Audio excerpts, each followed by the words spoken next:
مجھے دین اسلام سے پیار ہے، مجھے دین اسلام سے پیار ہے، مجھے دین اسلام سے پیار ہے، مجھے دین اسلام سے پیار ہے، مجھے دین۔ نحمده ونصلي ونسلم على رسوله الكريم اما بعد فاعوذ بالله من الشيطان الرجيم بسم الله الرحمن الرحيم اللهم صل على سيدنا ومولانا محمد وآل سيدنا واصحاب سيدنا ومولانا محمد وبارك وسلم وصلی علیہ۔ السلام علیکم ورحمۃ اللہ وبرکاتہ۔ ناظرین کرام، اللہ تعالیٰ کے فضل و کرم، اس کی توفیق اور عنایت سے درس صحاح ستہ میں آج امام بخاری رحمۃ اللہ علیہ کی کتاب صحیح بخاری کی کتاب الوضو کے 45ویں چیپٹر کی 195 نمبر حدیث کے ساتھ آپ کی خدمت میں حاضر ہیں۔ اللہ تعالیٰ جل مجد الکریم نبی اکرم شفیع معظم صلی اللہ تعالیٰ علیہ وسلم کے وسیلہ جلیلہ سے ہمیں امت کو حق بات سنانے کی توفیق عطا فرمائے۔ حضرت سیدنا انس رضی اللہ تعالیٰ عنہ ارشاد فرماتے ہیں کہ نماز کا وقت قریب آیا تو جس کا گھر قریب تھا وہ اٹھ کے چلا گیا اور باقی لوگ وہیں پر موجود رہے، تو نبی صلی اللہ تعالیٰ علیہ وسلم کے پاس ایک برتن لایا گیا جس کا نام امام بخاری رحمۃ اللہ علیہ نے مخضب بیان کیا ہے۔ یہ ایک چھوٹا سا برتن ہوتا ہے جو کپڑے دھونے کے لیے، پانی ڈالنے کے لیے، کپڑے دھوتے ہوئے پانی ڈالنے کے لیے استعمال کیا جاتا ہے۔ چھوٹا سا برتن ہوتا ہے اور اس میں اگر فکری طور پہ دیکھا جائے تو پورا ہاتھ کھول کے اس کے اندر نہیں رکھا جا سکتا، اتنا چھوٹا سا برتن ہے۔ تو امام بخاری رحمۃ اللہ علیہ فرماتی ہیں کہ جب یہ مخضب نامی برتن حضور صلی اللہ تعالیٰ علیہ وسلم کے پاس لایا گیا تو آپ نے اپنا ہاتھ رکھا تو ہتھیلی اس کے اندر نہ پھیلا سکے، اتنا وہ چھوٹا اور تنگ برتن تھا۔ تو فرماتی ہیں آپ کے ہاتھ رکھنے کی برکت سے اللہ تعالیٰ جل مجد الکریم نے اس برتن میں اتنی پانی کی مقدار پیدا کر دی کہ وہ برتن جس کے اندر ہاتھ پورا نہیں کھول کے رکھا جا سکتا، اس برتن کے اندر موجود پانی کے ساتھ 80 بندوں نے وضو کیا۔ یہ آقا کریم صلی اللہ تعالیٰ علیہ وسلم کا معجزہ تھا کہ ایک چھوٹے سے برتن کے اندر اتنا پانی اللہ تعالیٰ نے ڈال دیا کہ اس سے 80 بندے وضو کر سکتے تھے اور 80 بندوں نے وضو کیا۔ یہ امام بخاری رحمۃ اللہ علیہ نے 195 نمبر حدیث بیان کیا، اور اس کے ساتھ ہی 196 نمبر پر نبی صلی اللہ تعالیٰ علیہ وسلم کے وضو کرنے کا تھوڑا سا حال بیان کیا۔ 195، 196، 197 اور یہ جو 2-3 حدیثیں بیان ہوئی ہیں اس میں وضو ہی کا طریقہ بیان ہے، کسی میں کلی کرنے کا ہے، کسی میں مسح کرنے کا ہے۔ میں بتا دیتا ہوں کہ اس میں کون سا مضمون بیان ہو رہا ہے۔ 196 نمبر حدیث میں امام بخاری رحمۃ اللہ علیہ حضرت ابو موسیٰ اشعری رضی اللہ تعالیٰ عنہ سے روایت فرماتے ہیں کہ آقا کریم صلی اللہ تعالیٰ علیہ وسلم نے پانی کا پیالہ منگوایا اور پھر آپ نے اپنے دونوں ہاتھوں کو اور اپنے چہرے مبارک کو دھویا اور پھر آپ نے اس پانی مبارک سے کلی فرمائی۔ 197 نمبر حدیث بھی وضو سے ریلیونٹ ہے کہ آقا کریم صلی اللہ تعالیٰ علیہ وسلم نے پیتل کے ایک تشت سے پانی نکالا۔ اس میں یہ بات ذہن میں رکھنے والی ہے جو ہمارے علماء کرام نے ہمیں سمجھائی ہے کہ وضو کرنے کے لیے کسی بھی قسم کا برتن ہو، چاہے وہ پتھر کا ہو، چاہے لکڑی کا ہو، چاہے لوہے کا ہو، چاہے پیتل کا ہو، سونے اور چاندی کے برتنوں کے علاوہ ہر قسم کے دھاتی برتن، مٹی کے برتن کے ساتھ وضو کرنا شریعت اسلامیہ کی طرف سے جائز ہے۔ امام بخاری رحمۃ اللہ علیہ حدیث نمبر 198 میں ایک طویل واقعہ ارشاد فرماتے ہیں جس کے اندر سے کئی مسائل وضاحت طلب ہیں جو میں آپ کی خدمت میں عرض کروں گا۔ اس حدیث مبارکہ کو بیان کرنے والی ہماری امی جان حضور ام المومنین سیدہ طیبہ مومنہ مفکرہ محدثہ مقننہ عفیفہ رضی اللہ تعالی عنہا راویہ ہیں۔ آپ فرماتی ہیں کہ آقا کریم صلی اللہ تعالیٰ علیہ وسلم کی علالت مبارک میں جس دن شدت پیدا ہو گئی تو آپ صلی اللہ تعالیٰ علیہ وسلم آپ نے اپنی ازواج سے اجازت طلب کی کہ میں ہر روز مختلف ازواج کے گھر جاتا ہوں، تو علالت کی وجہ سے میں اب یہ چاہتا ہوں کہ مجھے سیدہ عائشہ صدیقہ کے گھر میں رہنے دیا جائے۔ تو آپ کی تمام ازواج نے آپ صلی اللہ تعالیٰ علیہ وسلم کو جو آپ کا پیغام آیا تھا اس کو قبول فرمایا۔ تو حضور صلی اللہ تعالیٰ علیہ وسلم نے اپنی علالت مبارک کے ایام سیدہ عائشہ صدیقہ رضی اللہ تعالیٰ عنہ کے گھر گزارنے کا ارادہ فرمایا۔ پھر آپ سیدہ عائشہ صدیقہ رضی اللہ تعالیٰ عنہ کے گھر موجود تھے تو آپ نے مسجد میں جانے کا ارادہ فرمایا۔ تو آپ نے 2 آدمیوں کو بلایا، ان دونوں نے حضور صلی اللہ علیہ وسلم کو دائیں بازو کے نیچے سے اور بائیں بازو کے نیچے سے اپنے کندھے ایڈجسٹ کر کے حضور صلی اللہ تعالیٰ علیہ وسلم کو مسجد کی طرف لے کے چلے۔ ارادہ کیا تھا کہ نماز باجماعت ادا کروں، اور جب نبی صلی اللہ تعالیٰ علیہ وسلم کو وہ لے کے چلے تو آپ صلی اللہ علیہ وسلم اپنی علالت کی وجہ سے پاؤں مبارک نہیں اٹھا پا رہے تھے، تو آپ کے پاؤں کی انگلیاں مبارک کی لکیر زمین کے ساتھ بن رہی تھی۔ ایک طرف سیدہ عائشہ صدیقہ رضی اللہ تعالیٰ عنہ فرماتی ہیں حضرت عباس تھے حضور کے چچا، اور دوسری طرف ایک شخص تھا۔ حضور صلی اللہ تعالیٰ علیہ وسلم آپ مسجد میں تشریف لے کے گئے، اور حضرت سیدنا ابو بکر صدیق رضی اللہ تعالیٰ عنہ نماز پڑھا رہے تھے، تو آپ ان کے آگے جا کے بیٹھ گئے۔ انہوں نے جب حضور پاک صلی اللہ علیہ وسلم کو دیکھا تو آپ پیچھے ہٹ گئے، اور نماز کی ترتیب اس طرح بنی کہ پہلے آگے حضور پاک صلی اللہ علیہ وسلم ہیں، ان کے پیچھے ابو بکر صدیق ہیں، اور ان کے پیچھے قوم نماز پڑھ رہی۔ حضرت عبداللہ بن عباس، حضرت عباس کے بیٹے، حدیث بیان کرتے ہوئے یہ کہتے ہیں کیا تمہیں پتہ ہے دوسرا شخص کون تھا؟ تو کہا کہ آپ بتائیں کون تھا؟ کہا وہ حضرت علی المرتضیٰ تھے، حضرت سیدنا علی المرتضیٰ تھے۔ جب نبی صلی اللہ تعالیٰ علیہ وسلم آپ گھر تشریف لائے نماز کے بعد تو آپ کے درد میں اور زیادہ اضافہ ہو گیا، تو آپ صلی اللہ تعالیٰ علیہ وسلم نے فرمایا مجھ پر 7 ایسی مشکوں کا پانی ڈالو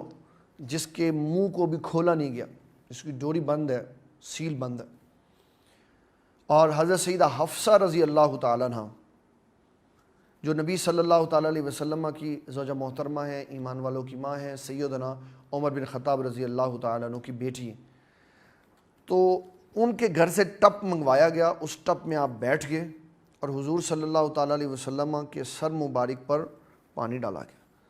پھر آپ کو جب پانی ڈال دیا اور سر درد کی شدت میں کمی ہوئی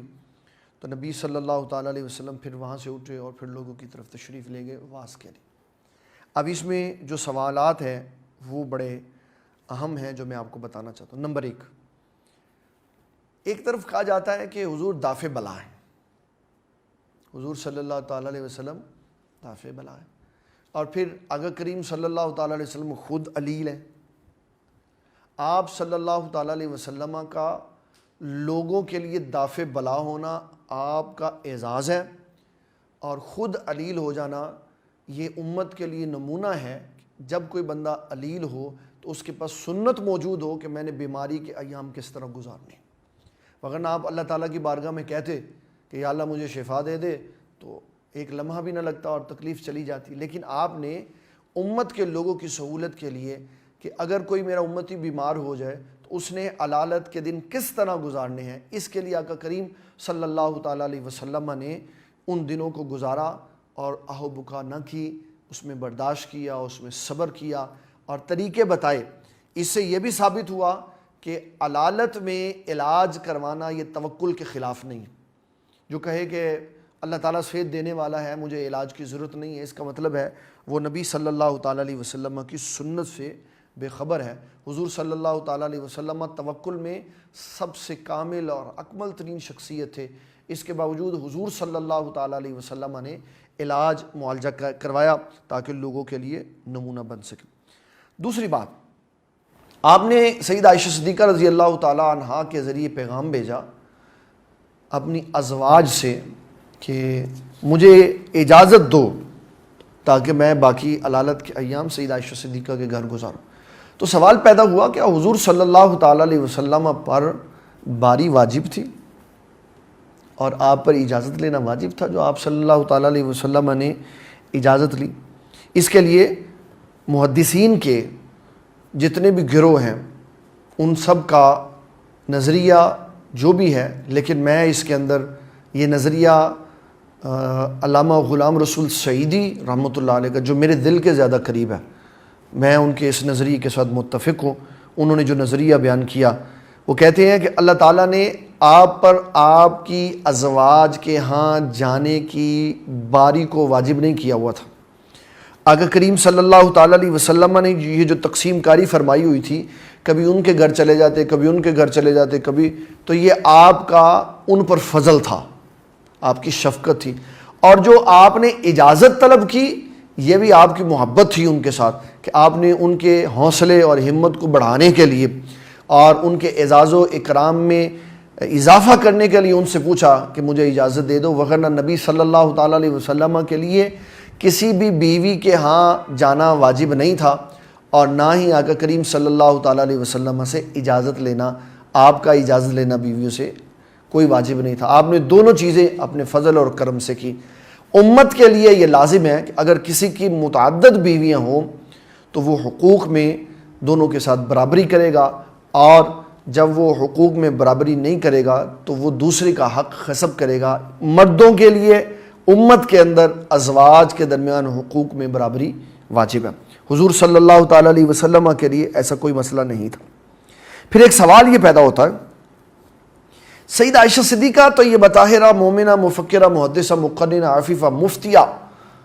مفسرہ اور امت کی امی جان حضور رحمۃ اللہ تعالی علیہا، آپ نے ایک طرف موجود شخص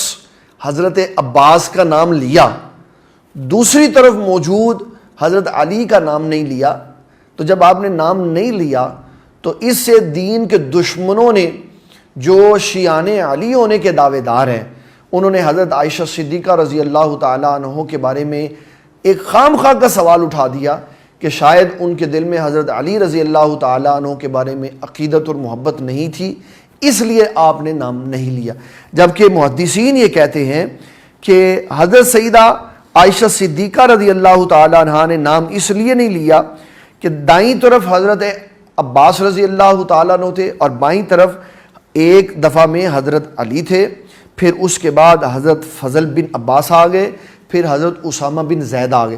بائیں طرف میں بندے چینج ہوتے رہے، اس لیے طوالت کے پیش نظر حضرت سیدہ عائشہ صدیقہ رضی اللہ تعالی عنہا نے بائیں طرف موجود کسی اصحاب کا نام نہیں لیا، وگرنہ حضرت سیدہ عائشہ صدیقہ رضی اللہ تعالی عنہا حضرت علی المرتضیٰ رضی اللہ تعالیٰ عنہ سے کسی معاملے میں بھی نہ تو ناراض تھی، نہ ان کے دل میں کوئی بات موجود تھی، بلکہ وہ ویسے ہی صحابہ کا احترام اور عقیدت رکھتی تھی جیسے نبی اکرم شفیع معظم صلی اللہ تعالیٰ علیہ وسلم نے تقسیم کاری فرمائی ہوئی تھی۔ اور یہ اس طرح کا سوال کرنا یہ خوب سے باطنی ہے، اس طرح کے سوالات کر کے اپنے ضمیر کو شیطان کے سپرد نہیں کرنا چاہیے، اس سے گمراہی کے راستے کھلتے ہیں، ہدایت کے راستے بند ہو جاتے ہیں۔ اللہ تعالیٰ کے فرمان کے اوپر ہمیں نظر رکھنی چاہیے کہ اللہ تعالیٰ فرماتا ہے رحماء بینہم، میرے محبوب صلی اللہ تعالیٰ علیہ وسلم کے جتنے ساتھی ہیں آپس میں ایک دوسرے کے لیے انتہائی نرم دل رکھنے والے انسان ہیں۔ پھر اس میں سے ایک مسئلہ یہ بھی کہ نبی صلی اللہ تعالیٰ علیہ وسلم نے علالت کی شدت میں پانی کا استعمال کیا، جب سر میں درد ہو۔ کل کے درس میں بھی ہم نے اس بات کو ڈسکس کیا تھا کہ بخار کی تیزی میں سر کے اوپر پانی ڈالنا یہ نبی صلی اللہ تعالیٰ علیہ وسلم کی سنت مبارکہ ہے۔ آقا کریم صلی اللہ تعالیٰ علیہ وسلم نے 7 مشکیزیں منگوائے پانی کے لیے۔ پانی تو مطلقاً ڈالنا مسنون تھا، تو 7 کے عدد کو کیوں خاص کیا گیا؟ کہا اس لیے کہ 7 کا عدد شریعت میں معتبر ہے۔ کس اعتبار سے؟ کہ اکثر امور شرعیہ کا تعلق 7 کے ساتھ ہے۔ مثال کے طور پر جب طواف خانہ کعبہ کیا جاتا ہے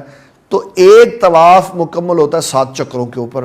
پھر صفا اور مروہ کے 7 چکر ہیں، جمرات کے اوپر جو کنکریاں ماری جاتی ہیں وہ 7 ہیں، اللہ تعالیٰ جل مجید الکریم نے زمینوں کی تہیں 7 بنائی ہوئی ہیں، آسمان 7 بنائے ہوئے ہیں، ہفتے کے دن 7 ہیں، اس طرح اور بے شمار چیزیں ہیں جن کی تعداد 7 ہے۔ تو اسی مناسبت سے 7 کے عدد کو پسند فرمایا، وگرنہ جتنے پانی سے راحت مل جائے اتنا پانی کافی ہے۔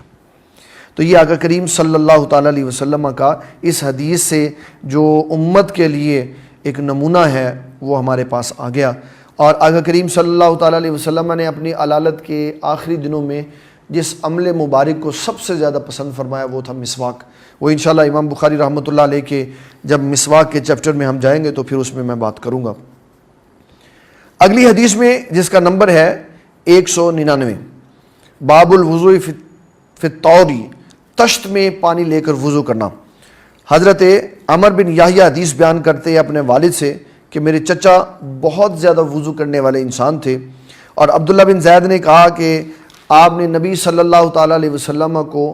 اس طرح وضو کرتے ہوئے دیکھا کہ ایک تسلے کے اندر، بڑے برتن کے اندر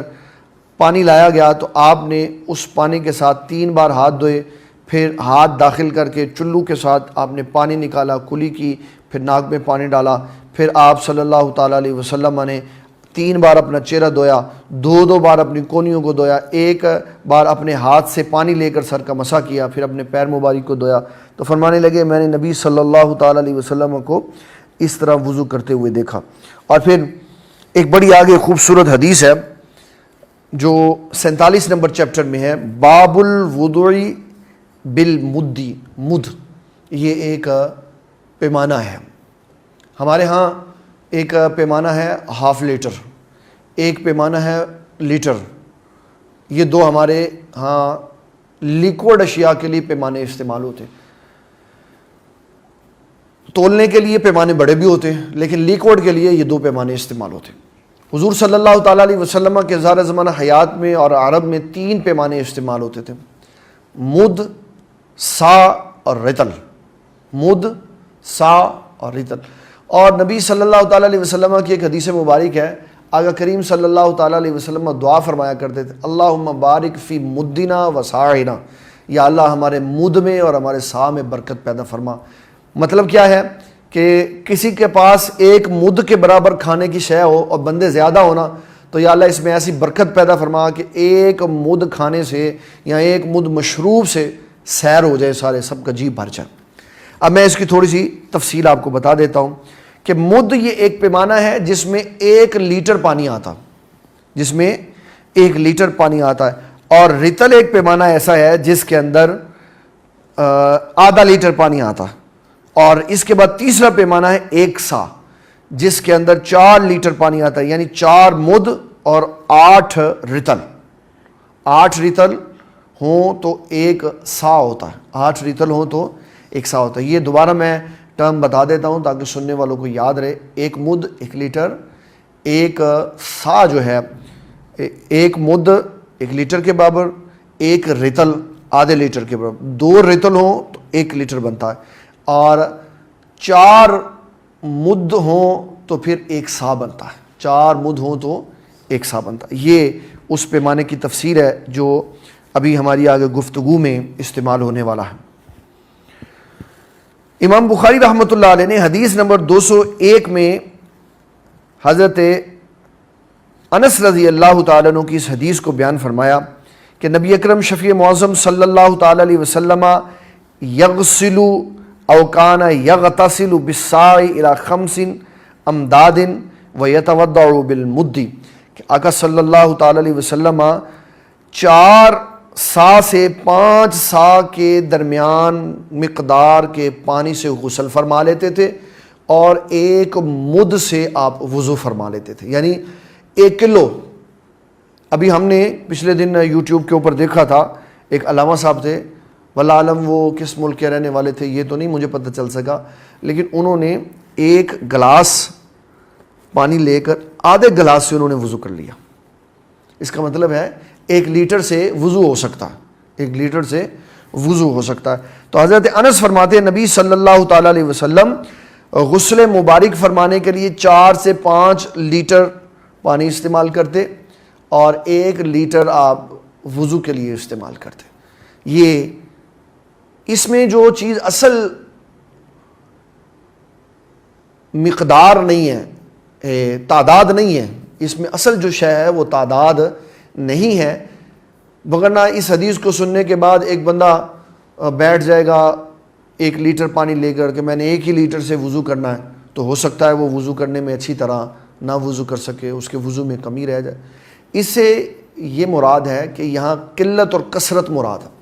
اگر ایک شخص 1 لیٹر میں وضو کر سکتا ہے تو اس کو زیادہ پانی ضائع نہیں کرنا چاہیے، اور اگر ایک بندہ 1 لیٹر میں وضو نہیں کر سکتا تو اس کے لیے 2 لیٹر بھی جائز ہے، 3 بھی جائز ہے، 4 بھی۔ ممانت کس چیز کی ہے؟ ممانت ہے پانی کے ضیاع کی، کہ آپ وضو کرنے کے لیے بیسن کے اوپر کھڑے ہیں، نلکا آپ نے فل تیزی کے ساتھ کھولا ہوا ہے، 1 کلی اور 2 کلی اور 3 کلیوں کے درمیان میں آپ کا 2-3 لیٹر پانی ضائع ہو جاتا. تو اس چیز کی ممانعت ہے کہ پانی ضائع نہیں کرنا چاہیے، بلکہ ایک ہاتھ نلکے کے اوپر رکھنا چاہیے. اور بابا جی سرکار رحمۃ اللہ علیہ یہ وضو پریکٹیکل کر کے بتاتے تھے کہ آپ بائیں ہاتھ سے نلکا بند کر دیتے اور دائیں ہاتھ سے نیچے ہاتھ لے کے آتے، پھر اس کو کھولتے، پھر چلو بھر کے پانی لیتے، پھر اس کو بند کر دیتے اور پھر کلی فرماتے اور بتاتے کہ اس قدر احتیاط کے ساتھ وضو کرنا چاہیے کہ پانی ضائع نہ ہو. اور جو لوگ پانی ضائع کرتے ہیں ان کو یہ احساس اپنے دل میں رکھنا چاہیے کہ ہم دنیا کے اس خطے میں رہتے ہیں جس میں ہمارے کئی سینکڑوں بھائی ایسے ہیں جن کو روز پینے کے لیے صاف پانی بھی میسر نہیں ہے. اور اگر اللہ تعالیٰ نے ہمیں یہ نعمت دی ہوئی ہے تو ہمیں اس کی بے قدری نہیں کرنی چاہیے. جن لوگوں نے اپنے گھروں کے اوپر بڑے بڑے ٹینک بنائے ہوئے ہیں یا نیچے ہاؤس بنائے ہوئے ہیں اور کہتے ہیں ہمیں پانی کی کوئی پرواہ نہیں ہے، جتنا مرضی پانی بہا دو، تو یہ پانی کا ضیاع ہے. وہ اپنے گھر سے باہر نکل کے معاشرے کے لوگوں کے پاس جائیں، ان سے پوچھیں کہ صاف پانی کی کیا صورت حال ہے. تو پاکستان میں ایسے علاقے ہیں جن کے اندر 40 سال خاندان سیاست کرتے رہے لیکن اپنے علاقے کے لوگوں کے لیے آج بھی انہوں نے پینے کا صاف پانی مہیا نہیں کیا. پیسے کمائے، اپنی جائیدادیں بنائی، لیکن پینے کے لیے صاف پانی آج بھی وہ اپنی قوم کو مہیا نہیں کر سکے. تو صاف پانی کی مقدار بہت کم ہے، اس لیے میں تمام پیارے ناظرین سے یہ گزارش کروں گا کہ وضو کے اندر انتہائی احتیاط سے کام لیا کریں اور اپنے ہاں جو پانی کی اللہ تعالیٰ نے نعمت دی ہے اس کو ضائع مت کریں. آقا کریم صلی اللہ تعالیٰ علیہ وسلم نے یہ ایک جواز کا راستہ کھولا ہے کہ کم پانی سے وضو ہو سکتا ہے تو کم سے کر لیں، اور اگر کم سے تھوڑے سے زیادہ پانی سے وضو آپ کرنا چاہتے ہیں تو اس سے کر لیں. یہ اس کی جو تفصیل تھی یہ میں نے آپ کو بتا دی. باب نمبر 48، باب المسح علی الخفین، موزوں پر مسح کرنا. حدیث ہے 202. عبداللہ بن عمر رضی اللہ تعالیٰ عنہ، سعد بن ابی وقاص، یہ 2 صحابہ کہتے ہیں نبی اکرم شفیع معظم صلی اللہ تعالیٰ علیہ وسلم آپ نے موزوں پر مسح کیا، آپ نے موزوں پر مسح کیا. اور میں اس کے اندر آپ کو یہ ان صحابہ کے نام بتانا چاہتا ہوں جن سے موزوں پر مسح کرنے کی روایات منقول ہیں، جنہوں نے حضور صلی اللہ تعالیٰ علیہ وسلم کو موزوں پر مسح کرتے ہوئے دیکھا. ان صحابہ میں سب سے پہلے حضرت سیدنا ابو بکر صدیق، سیدنا عمر بن خطاب، سیدنا علی المرتضیٰ، حضرت سعد، عبداللہ بن مسعود، مغیرہ بن شعبہ، حضرت خزیمہ بن ثابت، عبداللہ بن عباس، جریر بن عبداللہ بجلی، حضرت انس بن مالک، عمر بن عاص، حضرت ابو ایوب، حضرت ابو امامہ بالی، حضرت سہل بن سعد، حضرت قیس بن سعد، حضرت ابو موسیٰ اشعری، حضرت جابر، حضرت ابو سعید، حضرت حذیفہ، حضرت عمار بن یاسر، حضرت ابو مسعود انصاری، حضرت جابر بن سمرہ، حضرت برا بن عازم، حضرت ابو بکرہ، حضرت بلال، حضرت صفوان بن عسال.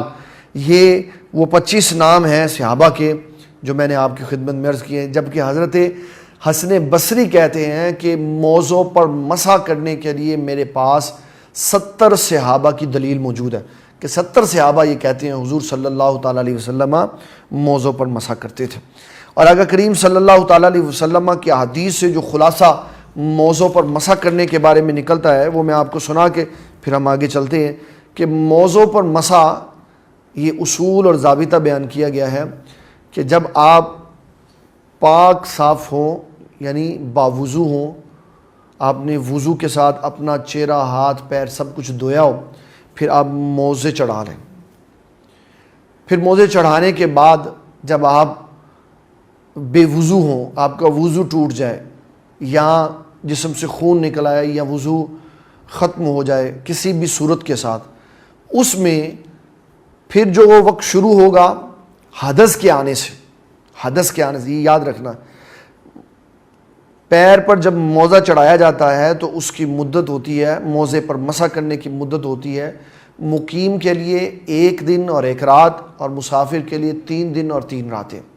کب؟ موزہ چڑھانے کے وقت سے لے کر نہیں، بلکہ اس وقت سے لے کر جب حدث واقع ہو گیا. میں اس کی مثال دے کر مسئلہ سمجھا دیتا ہوں تاکہ سمجھنے میں بات آسان ہو. صبح کے وقت ایک شخص نے 10 بجے کے قریب وضو کرنے کے بعد موزہ چڑھایا. دوپہر کو 3 بجے پہلی دفعہ اس کا وضو ٹوٹا. اب اس نے وضو کیا پورا اور پیر کے اوپر موزہ پہنا ہوا تھا اس کے اوپر مسح کیا. اب جب اس کا یہ وضو ٹوٹا نا تب سے پیر پر موزے کی مدت شروع ہو چکی ہے. آج 3 بجے سے لے کے کل 3 بجے تک 24 گھنٹے اس کے پاس ہے. پہلے تو کیونکہ وہ وضو چل رہا تھا اس لیے موزے پر مسح کی مدت شروع ہی نہیں ہوئی. شروع اس وقت ہوئی جب حدث واقع ہوا. تو یہ موزے پر مسح کی پراپر کیفیت ہے جو میں نے آپ کی خدمت میں عرض کی. اب جب پہلی دفعہ اس نے موزہ پہنا تو وضو کر کے پہنا. اب اس کے بعد جب بھی 24 گھنٹے کے اندر اندر اس کا وضو ٹوٹے گا بشرطے کہ اس نے موزہ اتارا نہ ہو تو یہ اپنے پیروں پہ موجود موزوں کے اوپر والے حصوں کے ساتھ مسح کرے گا اس طرح کہ اپنے ہاتھوں کی انگلیوں کے ساتھ پیروں کی انگلیوں سے پنڈلی کی طرف اوپر چڑھائے گا تو یہ اس کا مسح ہو جائے گا. تو آقا کریم صلی اللہ تعالیٰ علیہ وسلم نے موزوں پر مسح کیا اور اس میں 204 نمبر روایت اور 205 نمبر روایت موجود ہے جس میں صحابہ نے یہ بتایا کہ حضور صلی اللہ تعالیٰ علیہ وسلم موزوں پر مسح کرتے تھے. 5 نمبر روایت پہ میں اس لیے رک گیا ہوں کیونکہ 6 نمبر روایت بھی 206 نمبر روایت بھی موزوں پر مسح کے بارے میں. اس میں ایک لفظ ہے جس کی وضاحت کرنی بڑی ضروری ہے. 205 نمبر حدیث کا آخری لفظ یہ ہے یمسح علی امامتہ و خفیہ. نبی صلی اللہ تعالیٰ علیہ وسلم اپنے امامہ اور موزوں پر مسح فرماتے تھے. کل کے درس میں نے اس کی وضاحت کی تھی کہ آپ امامے پر کیسے مسح فرماتے تھے. امامے پر مسح نہیں تھا, امامے کے ساتھ مسح ہوتا تھا کہ آپ اپنے نورانی ہاتھ مبارک اپنے امامے کے نیچے لے جاتے اور سر کا مسح کرتے تھے. یہ اس سے مراد نہیں ہے کہ آپ نے اپنے سر کے اوپر مسح کیا اور اس طرح ہاتھ پیچھے لے گئے اور پھر ہاتھ آگے واپس لے آئے, بلکہ اس سے معنی یہ مراد ہے کہ آپ اپنی پگڑی شریف امامہ شریف کے نیچے ہاتھ داخل کر کے تو مسح کیا کرتے تھے. اس لیے یہ کل بھی میں نے اس کی وضاحت کی تھی. ابھی میں نے جو مسئلے موزے کی کیفیت داخل کرنے کی کہ موزہ کس طرح پہننا ہے اور کس حالت میں پہننا ہے, اس کے اوپر امام بخاری نے ایک باب قائم کیا ہے. باب اذا ادخل رجلیہ وہما طاہرتان. جب کوئی شخص اپنے پیروں کو موزے میں داخل کرے تو پیر پاک ہونے چاہیے. پاک سے مراد یہ ہے کہ وہ نجاست غلیظہ اور خفیفہ سے بھی پاک ہونے چاہیے اور حدث اصغر اور اکبر سے بھی پاک ہونے چاہیے. نہ جنابت ہو, نہ بے وضوگی ہو, نہ چھوٹی نجاست لگی ہو, نہ بڑی نجاست لگی ہو. ان ساری نجاستوں سے پاک پیر ہو پھر اس کو موزے کے اندر داخل کرے گا تو پھر حقیقت میں اس کے پیروں پر موزہ تصور ہوگا. اس کے اندر جو روایت بیان کی وہ حضرت عروہ بن مغیرہ رضی اللہ تعالیٰ عنہ نے اپنے والد سے یہ روایت سنی کہ میں نبی صلی اللہ تعالیٰ علیہ وسلم کے ساتھ ایک سفر میں تھا تو میں نے آپ کے موزے اتارنے کا ارادہ فرمایا. تو آقا کریم صلی اللہ تعالیٰ علیہ وسلم نے فرمایا رہنے دو, کیونکہ میں نے ان موزوں پر اس حالت میں نے موزوں کے اندر پیر داخل کیے ہیں کہ میرے دونوں پاؤں باوضو تھے تب میں نے اس کے اندر داخل کیے. تو یہ پتہ چل گیا کہ موزوں کے اندر جب پیر داخل کرنے ہیں تو اس وقت پاؤں پاک ہونے چاہیے. اس کے بعد ایک نیا چیپٹر امام بخاری رحمۃ اللہ علیہ نے شروع کیا ہے کہ کیا شریعت نے کوئی ایسا مضمون بتایا ہے یا سنایا ہے یا کوئی ایسی بات کی ہے کہ آپ کوئی شے کھانے کے بعد منہ کے اندر اس کی لذت موجود ہو یا آگ پہ پکی ہو یا اس کو کسی طریقے کے ساتھ پکایا ہو تو اس کو کھانے کے بعد آپ نے وضو کرنا ہے یا نہیں کرنا. اس کے اندر جو آگے حدیثیں آ رہی ہیں وہ میں انشاءاللہ آپ کی خدمت میں عرض کرتا ہوں. اس چیپٹر کا نام امام بخاری رحمۃ اللہ علیہ نے بات بیان کیا ہے. چیپٹر کا نمبر 50 ہے اور نام ہے باب من لم یتوضع من لحم الشاۃ والسویق. جس شخص نے بکری کا گوشت کھایا اور ستو پیا اس کے اوپر بکری کا گوشت کھانے اور ستو پینے کے بعد وضو کرنا نہیں ہے. حضرت ابو بکر صدیق, عمر بن خطاب, عثمان غنی رضی اللہ تعالیٰ عنہ کے عمل مبارک کو امام بخاری رحمۃ اللہ علیہ نے بیان کیا کہ آپ نے گوشت بکری کا کھایا اور وضو نہیں کیا. اس کا مطلب ہے کہ آگ پہ پکی ہوئی شے کے بعد وضو کرنا نہیں ہے. کیا ہے وہ میں آگے چل کے چند حدیثیں سنانے کے بعد اس کی وضاحت کروں گا. حضرت عبداللہ بن عباس رضی اللہ تعالیٰ عنہ ارشاد فرماتے ہیں ہمارے گھر میں حضور صلی اللہ تعالیٰ علیہ وسلم کی دعوت تھی. چچا کے گھر میں دعوت ہو تو اس میں کوئی حرج نہیں ہے. قرآن مجید نے اجازت دی ہوئی ہے کہ چچا کے گھر سے کھانا کھانا جائز ہے. تو فرمایا ہم نے حضور صلی اللہ تعالیٰ علیہ وسلم کے لیے آکلا کاتف شاۃ کندھے کا گوشت, بکرے کے کندھے, کیا کہتے ہیں کندھے کو کہتے ہیں دستی, کندھا, یہ کندھا اور اس کے ساتھ کا جو یہ سارا سامان ہوتا ہے یہ دستی کہلاتی. تو نبی صلی اللہ تعالیٰ علیہ وسلم کے لیے انہوں نے کندھے کا گوشت تیار کیا, کھانا تیار کیا. آپ صلی اللہ علیہ وسلم نے کھانا تناول فرمایا. ثم صلی ولم یتوضا, آپ نے نماز پڑھی اور کھانا کھانے کے بعد آپ نے وضو نہیں کیا. پھر اس کے اندر جو اصول اور ضابطہ متعین کر دیا گیا وہ میں آپ کو بتا دیتا ہوں. اسلام نے آگ پہ پکی ہوئی شے کے اوپر گفتگو کرتے ہوئے فقہائے کرام کے اور نبی صلی اللہ تعالیٰ علیہ وسلم کے معاملات بتائے کہ ایک دفعہ ایسا ہوا, حضرت جابر کہتے ہیں ایک انصار کی عورت نے ہماری دعوت کی اور اس نے بکری کو ذبح کیا اور نبی صلی اللہ تعالیٰ علیہ وسلم کی خدمت میں اس نے گوشت اور روٹی پیش کی. آپ نے کھایا, پھر پانی منگوا کر وضو کیا, پھر نماز ظہر پڑھی, کھانا کچھ بچ گیا تھا, پھر ظہر کی نماز کے بعد آپ نے فرمایا ہم ایک دفعہ پھر کھانا کھائیں گے. پھر آپ نے ظہر کی نماز کے بعد کھانا کھایا اور پھر عصر تک آپ نے وضو نہیں فرمایا اور ظہر والے وضو ہی سے آپ نے نماز عصر پڑھی. اسی حدیث میں سوال بھی ہے, اسی میں جواب بھی ہے کہ پہلے آپ نے وضو کیا کھانا کھانے کے بعد, تو پتہ چلا کہ آگ پہ پکی ہوئی شے کے بعد وضو کرنا چاہیے, حضور پاک نے کیا. یہ تو ثابت ہی نہیں ہوا. آپ صلی اللہ تعالیٰ علیہ وسلم نے تو ہو سکتا ہے اس لیے وضو کیا ہو کہ اس وقت آپ وضو کی کیفیت محسوس کر رہے ہیں, یا آپ پانی سے اپنے جسم مبارک کے لیے ٹھنڈک حاصل کرنا چاہ رہے ہیں, یا آپ کلی مقصود ہے تاکہ منہ کے اندر جو کھانے کے ذرات یا ان کا ذائقہ موجود ہے وہ صاف ہو جائے اور عبادت میں کھانے کی لذت بیچ میں داخل ہو. جبکہ اس حدیث کا اگلے والا حصہ جو ہے, اور یہ حدیث ابو داؤد کی 191 نمبر پہ ہے, ترمذی میں 80 نمبر پہ ہے, ابن ماجہ میں 499 نمبر پر حدیث موجود ہے کہ دوسرا جو آپ نے عمل مبارک فرمایا کہ جب ظہر کے بعد کھانا کھایا تو آپ نے اس کے بعد وضو بھی نہیں کیا, اور نہ وضو کیا نہ کلی کی, کیونکہ ظہر سے عصر تک کا ٹائم وسیع ہوتا ہے اور کھانے کے جو ذرات ہوتے ہیں وہ اتنی دیر منہ میں رہتے ہی نہیں ہیں اور ان کا ذائقہ بھی ختم ہو جاتا ہے,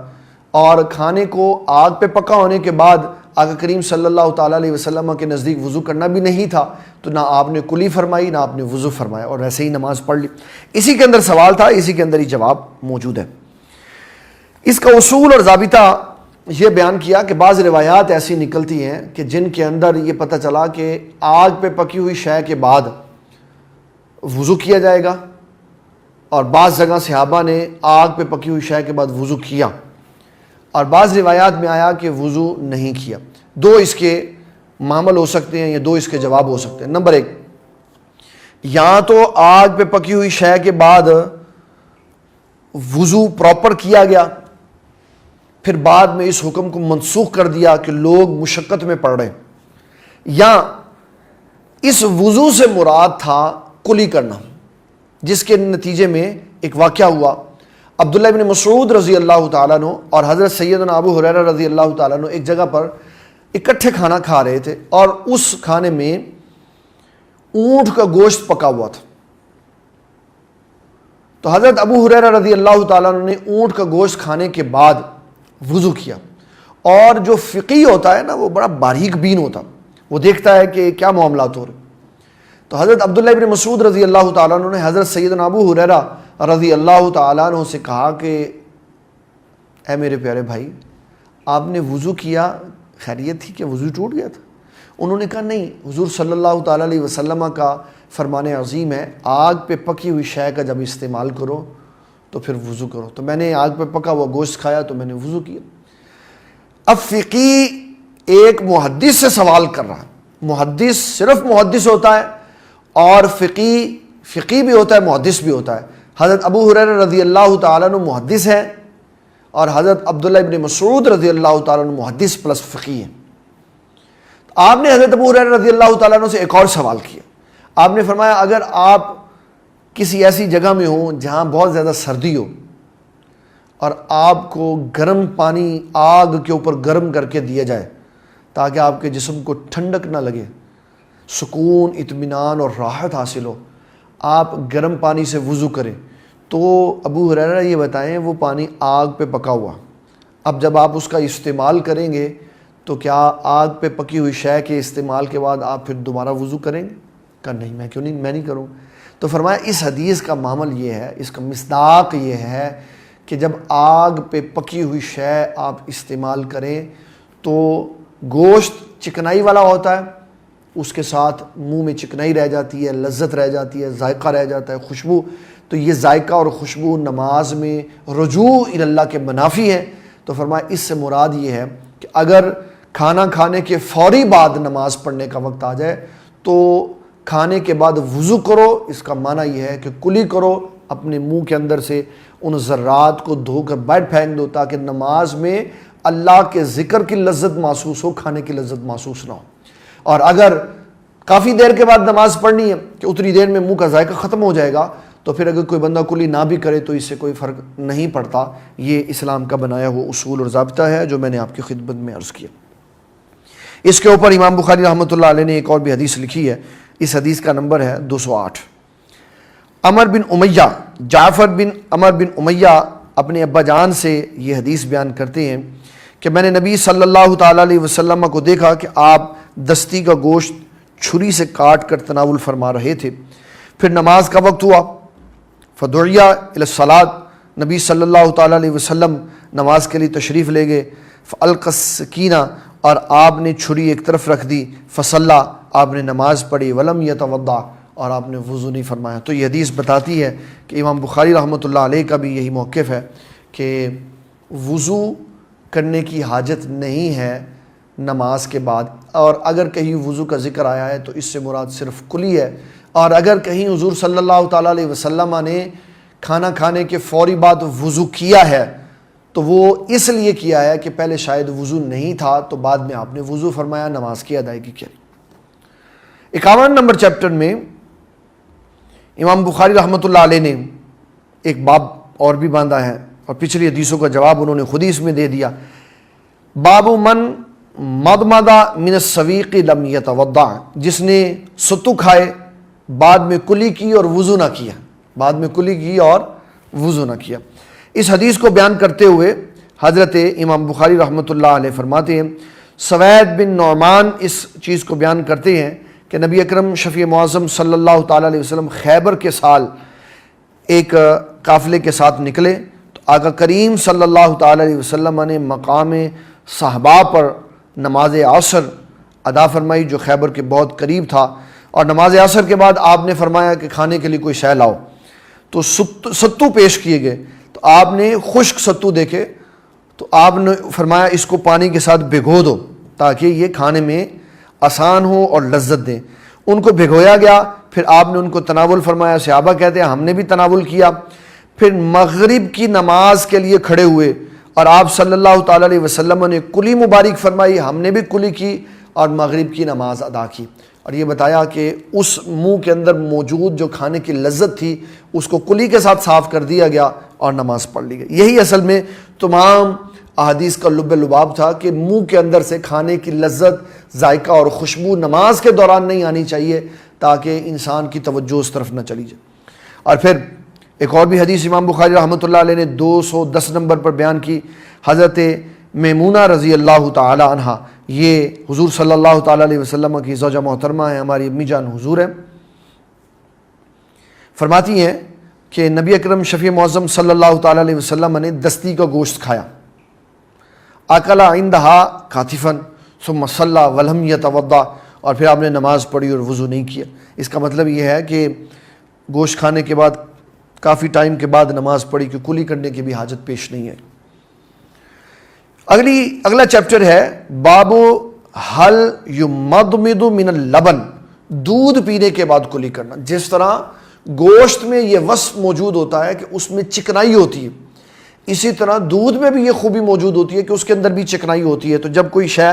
چکنائی والی کھائی جاتی ہے تو اس کے بعد منہ کو دھو لینا تاکہ چکنائی ختم ہو جائے اور ذکر و اذکار میں اس کی لذت نہ محسوس ہو. یہ حضور صلی اللہ تعالیٰ علیہ وسلم کا طریقہ کار ہے. عبداللہ ابن عباس رضی اللہ تعالیٰ عنہ فرماتے ہیں نبی صلی اللہ تعالیٰ علیہ وسلم نے دودھ پیا، پھر آپ نے کلی مبارک فرمائی اور جملہ ارشاد فرما دیا. فرمایا سنو صحابہ، میں نے کلی اس لیے کی ہے اِنَّ لَهُ دَسَمًا، اس لیے کہ اس کے اندر چکنائی ہوتی ہے، تو چکنائی کو ختم کرنے کے لیے میں نے کلی کی تاکہ اس کی لذت اور اس کا ذائقہ مجھے محسوس نہ ہو. پھر کیونکہ وضو کا چیپٹر چل رہا ہے اور بات بھی چل رہی ہے کون سی شے کے بعد وضو کرنا لازم ہے، کون کی شے کے بعد وضو کرنا لازم نہیں ہے. اب مسئلہ آیا باب الصوم من النوم، باب الوضوء من النوم، کہ نیند سے وضو کرنا، یعنی سو کے بندہ اٹھے تو اس کو وضو کرنا چاہیے. اور ہمارے آقا صلی اللہ تعالیٰ علیہ وسلم آپ کے اعزازات میں یہ اعزاز بھی ہے کہ نبی صلی اللہ تعالیٰ علیہ وسلم ارشاد فرماتے ہیں اینان و تنمان ولا ینام قلبی، ہماری صرف آنکھیں سوتی ہیں، ہمارا دل بیدار رہتا. وضو کا جو اصولی موقف ہے وہ یہ ہے کہ انسان آنکھیں بند کر کر جب سو جاتا ہے اور نیند آ جاتی ہے تو اس صورت میں اس کا وضو نہیں ٹوٹتا جب تک کہ اس کے اعضاء میں نرمی نہ آ جائے، ڈھیلا پن نہ آ جائے. جب وہ بے اختیاری کی کیفیت میں نہ چلا جائے اس وقت تک اس کا وضو نہیں ٹوٹتا. سویا ٹیک لگا کے اور ایسے ٹیک لگایا ہوا ہے اگر ٹیک والی شے کو پیچھے سے ہٹا دیا جائے تو یہ گر جائے تو سویا ہوا وضو ٹوٹ گیا. اگر سویا نماز کے اندر قیام میں اور پھر گر گیا وضو ٹوٹ گیا. رکوع میں گر گیا وضو ٹوٹ گیا. قعدے میں بیٹھا 10 منٹ 20 منٹ 25 منٹ آدھا گھنٹہ بیٹھا رہا، سویا رہا، لیکن جب بیدار ہوا تو نماز کو وہیں سے شروع کر دیا، اب اس کا وضو نہیں ٹوٹا کیونکہ اس کے اعضاء کے اندر ڈھیلا پن نہیں پایا گیا، اعضاء اس کے اپنے قابو کے اندر رہے، اس لیے شریعت مطہرہ نے اس کے وضو کو قبول کیا. نیند ناقض وضو نہیں ہوتی بلکہ بنیادی طور پر ناقض وضو جو شے ہے وہ اعضاء کا ڈھیلا، سستی اور کاہلی کا آ جانا ہے جو انسان کے اعضاء کو ڈھیلا کر دیتی ہے، وہ وضو کو توڑ دیتی. اس کے اندر میں حدیث مبارک 212 نمبر سنانا چاہوں گا. حضرت سیدنا ام المومنین سیدہ عائشہ صدیقہ طیبہ طاہرہ مومنہ مفکرہ محدثہ مقننہ عفیفہ رضی اللہ تعالی عنہا فرماتی ہیں نبی صلی اللہ تعالیٰ علیہ وسلم نے فرمایا جب تم میں سے کسی کو نماز کی حالت میں نیند آ جائے، اذا نعس احدکم وهو یصلی فلیرقد حتی ذهب عنہم النوم، تو فرمایا جب تم میں سے کسی کو نماز کی حالت میں نیند آ جائے اور وہ سو جائے حتیٰ کہ اس کی نیند چلی جائے، تو فرمایا جب تم میں سے کسی شخص کو اونگ آ جائے نماز کی حالت میں، نماز پڑھتا رہے اور اس کو پتہ نہیں چلا کہ اس نے کیا پڑھا، کہ وہ دعا استغفار کر رہا تھا، کیا کر رہا تھا، حتیٰ کہ اپنے آپ کو برا بلا کہہ رہا تھا، تو آقا کریم صلی اللہ تعالیٰ علیہ وسلم اس نماز کو غفلت والی نماز سمجھتے تھے کہ یہ نماز بے خیالی میں گزر گئی. ام المومنین سیدہ عائشہ صدیقہ رضی اللہ تعالیٰ عنہ آپ نے جو بات بیان کی اس کے ساتھ متصل ایک اور بھی حکم آ گیا، میں وہ بھی سنا دیتا ہوں تاکہ مسئلے کی اچھی طرح وضاحت ہو جائے. حضرت انس فرماتے ہیں نبی صلی اللہ علیہ وسلم نے فرمایا اذا ناس احدکم فی الصلاۃ فلینم حتی یعلم ما یقرأ، فرمایا جب تم میں سے کسی ایک کو نماز میں اونگ آ جائے اور وہ سو جائے اور جب وہ اٹھے تو وہ جان لے کہ وہ کیا پڑھ رہا تھا، اسی جگہ سے اس کو شروع کر دے جہاں سے اس نے چھوڑا، تو یہ اس کی نیند اسلام کے اندر قبول ہے. اس نیند نے اس کے وضو کو نہیں توڑا. کیوں؟ جو اس کے اعضاء تھے وہ سلامت رہے، وہ گرا نہیں، اس کی عقل سلامت رہی، وہ بھولا نہیں کہ وہ کیا پڑھ رہا تھا یا کہاں تک اس کی نماز گئی تھی، تو شریعت نے اس کی اس نماز کو قبول کیا. باب نمبر 54 ہے باب الوضوء من غیر حدث، بغیر وضو ٹوٹے کے وضو کرنا. اس کو کہتے ہیں نور علی نور، ایک وضو پر دوسرا وضو کرنا. حضرت انس فرماتے ہیں نبی صلی اللہ علیہ وسلم ہر نماز کے وقت میں وضو فرماتے تھے. میں نے پوچھا آپ حضرات کس طرح کرتے ہیں؟ تو کہا کہ ہم میں سے کوئی شخص اس وقت تک دوبارہ وضو نہیں کرتا جب تک وضو نہیں ٹوٹ جاتا. آقا کریم صلی اللہ تعالیٰ علیہ وسلم نے اگر ہر نماز کے لیے وضو کیا تو اس کی کئی توجیحات ہو سکتی ہیں. یہاں آپ کا یہ عمل مبارک گرمی کی وجہ سے ہو سکتا ہے، یا آپ صلی اللہ تعالیٰ علیہ وسلم کا یہ عمل مبارک وضو سے محبت کی وجہ سے ہو سکتا ہے، اور بھی اس کی کئی توجیحات ہو سکتی ہیں. اس کی یہ توجیہ نہیں ہے کہ ہر نماز کے لیے وضو کرنا لازم ہے. امت کے لیے سہولت ہے، ایک بندہ صبح فجر کے وقت وضو کر لیتا ہے، عشاء تک اس کا وضو قائم اور دائم رہتا ہے، اس کو دوبارہ وضو کرنے کی ضرورت نہیں پڑتی. تو شریعت نے اس کو پابند نہیں کیا کہ وہ ایک وضو کے ساتھ صرف ایک ہی نماز پڑھے. یہ ایک خاص کیفیت ہے معذور کے لیے، جس کا وضو نہیں ٹھہرتا اس کے لیے خاص لمٹ ہے کہ وہ ایک دفعہ وضو کرے، پھر اگلی نماز تک اس کا وہ وضو قائم رہے گا، اس میں جو چاہے پڑھے. اگلی نماز کا وقت آتے ساتھ ہی پچھلی نماز کا وضو ٹوٹ جائے گا، پھر اس کو نئے وقت کے ساتھ نیا وضو کرنا پڑے گا. یہ صرف معذور کے لیے ہے. صحیح آدمی ایک ہی وضو کے ساتھ جتنی نمازیں پڑھنا چاہے گا اس کو پڑھنے کی اجازت ہے. شریعت مطہرہ نے اس کے لیے وضو کو لازم قرار نہیں دیا، اور نہ ہی نیا وضو لازم قرار دیا، اور نہ ہی مسواک کو لازم قرار دیا. مسواک وضو کے ساتھ ہے، وضو کی سنت ہے، نماز کی سنت نہیں ہے. یہ یاد رکھنے والی بات ہے. مسواک وضو کی سنت ہے، نماز کی سنت نہیں ہے. وضو کرے تو ساتھ میں مسواک کرے، اور وہ وضو آپ کا 5 نمازوں میں چلے گا تو مسواک بھی 5 نمازوں میں چلے گی. جو فجر کے وقت مسواک والے وضو سے وضو کر کے نماز پڑھے گا اور اس کا وضو ظہر میں نہیں ٹوٹا، تو جو مسواک والے وضو کے ساتھ اس کو فجر میں ثواب ملا ہے وہی ثواب اللہ اس کو ظہر میں بھی عطا فرمائے گا، کیونکہ اس وضو کے ساتھ بھی وہی مسواک شامل ہے جو فجر کے وقت میں شامل تھی. اس میں ایک روایت 215 نمبر بھی میں آپ کی خدمت میں عرض کر دیتا ہوں. حضرت سیدنا سوید بن نعمان، پیچھے بھی ان کی حدیث گزری ہے، اور یہی حدیث تھی کہ آپ صلی اللہ تعالیٰ علیہ وسلم نے مقام صحابہ پر نماز عصر پڑھی، پھر آپ نے کھانے کے لیے چیزیں منگوائی، ستو لائے گئے، اور آپ صلی اللہ تعالیٰ علیہ وسلم نے نماز مغرب ادا کی. آپ نے کلی کی اور وضو نہیں کیا. اس کا مطلب ہے عصر کی نماز والے وضو سے آپ نے مغرب کی نماز پڑھی. عصر کی نماز والے وضو سے آپ نے مغرب کی نماز پڑھی. اور یہ آقا کریم صلی اللہ تعالیٰ علیہ وسلم کا ایک بڑا ہی پیارا اور شفیقانہ اور کریمانہ انداز تھا، جس کو آقا کریم صلی اللہ تعالیٰ علیہ وسلم نے پسند فرمایا. اس چیپٹر کی ایک حدیث ہے 215 نمبر، یہ اس چیپٹر کی آخری حدیث ہے. اس کو ہم پڑھ کے انشاءاللہ اپنی بات کو اختتام کی طرف لے کے چلتے. حضرت سیدنا سوید رضی اللہ تعالیٰ عنہ کی حدیث مبارک جو میں نے آپ کی خدمت میں عرض کی، اس سے اگلا باب ہے باب نمبر 55. اس باب کا امام بخاری رحمۃ اللہ علیہ نے نام کوئی نہیں رکھا. اس میں حدیث بیان کی. حضرت عبداللہ ابن عباس رضی اللہ تعالیٰ عنہ فرماتے ہیں کہ نبی صلی اللہ علیہ وسلم مدینہ شریف یا مکہ کے باغات میں سے کسی باغ پر گزرے تو آقا کریم صلی اللہ تعالیٰ علیہ وسلم نے وہاں 2 قبریں دیکھی، 2 انسانوں کی آوازیں سنیں جن کو قبروں کے اندر عذاب ہو رہا تھا. یہ کیونکہ کافی تفصیلی مضمون ہے، انشاءاللہ تبارک و تعالیٰ بشرط زندگی و صحت ہم اس کو کل بیان کریں گے. اللہ تعالیٰ ہمیں دین اسلام کا فہم عطا فرمائے. وما علینا الا البلاغ المبین. مجھے دین اسلام سے پیار ہے، مجھے دین اسلام سے پیار ہے، مجھے دین اسلام سے پیار ہے، مجھے دین اسلام سے پیار ہے، مجھے